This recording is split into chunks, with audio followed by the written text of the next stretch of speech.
O Salmo 15 é uma reflexão sobre quem é considerado digno de viver na presença de Deus. Davi inicia o salmo com uma pergunta: Senhor, quem habitará no teu tabernáculo?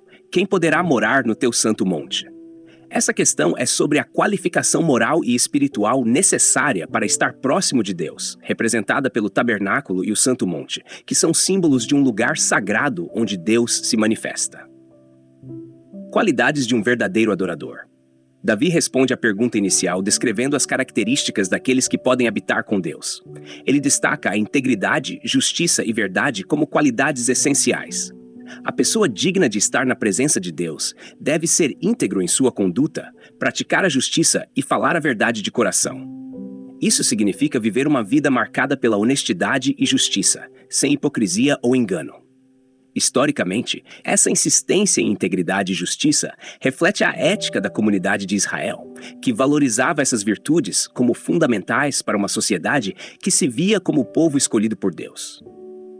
Teologicamente, essas qualidades são vistas como um reflexo do caráter de Deus, que é santo e justo.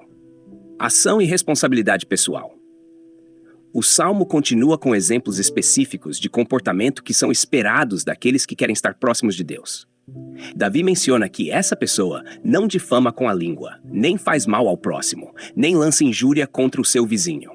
Aqui, a ênfase é na responsabilidade pessoal em relação ao uso da palavra e ao tratamento dos outros. Caluniar ou espalhar mentiras é visto como um grave pecado, porque destrói a confiança e a harmonia na comunidade. Além disso, Davi diz que a pessoa justa despreza aquele que merece desprezo, mas honra os que temem ao Senhor. Isso sugere uma rejeição de comportamentos e pessoas que são contrárias à vontade de Deus, enquanto se honra aqueles que vivem em reverência a Deus. Historicamente, isso pode ser visto como uma forma de manter a pureza religiosa e moral dentro da comunidade, diferenciando os fiéis dos ímpios. Compromisso e fidelidade. Outro aspecto importante mencionado é o compromisso com a palavra dada.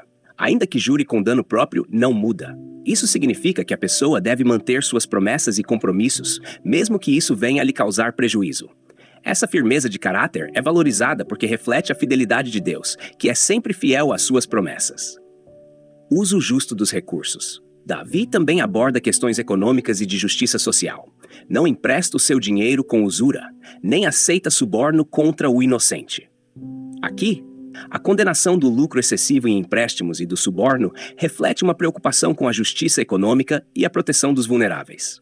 No contexto histórico, a usura era frequentemente usada para explorar os pobres, e o suborno corroía a justiça.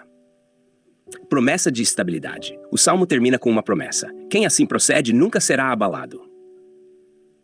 Isso sugere que aqueles que vivem de acordo com esses princípios morais e espirituais terão uma vida estável e segura, protegida por Deus.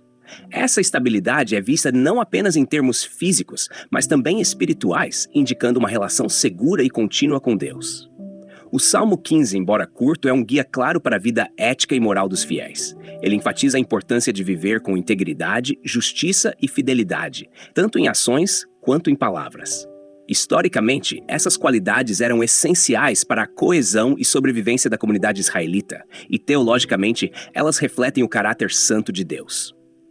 O Salmo serve como um lembrete de que estar na presença de Deus requer mais do que rituais religiosos. Exige uma vida transformada que reflita os valores divinos.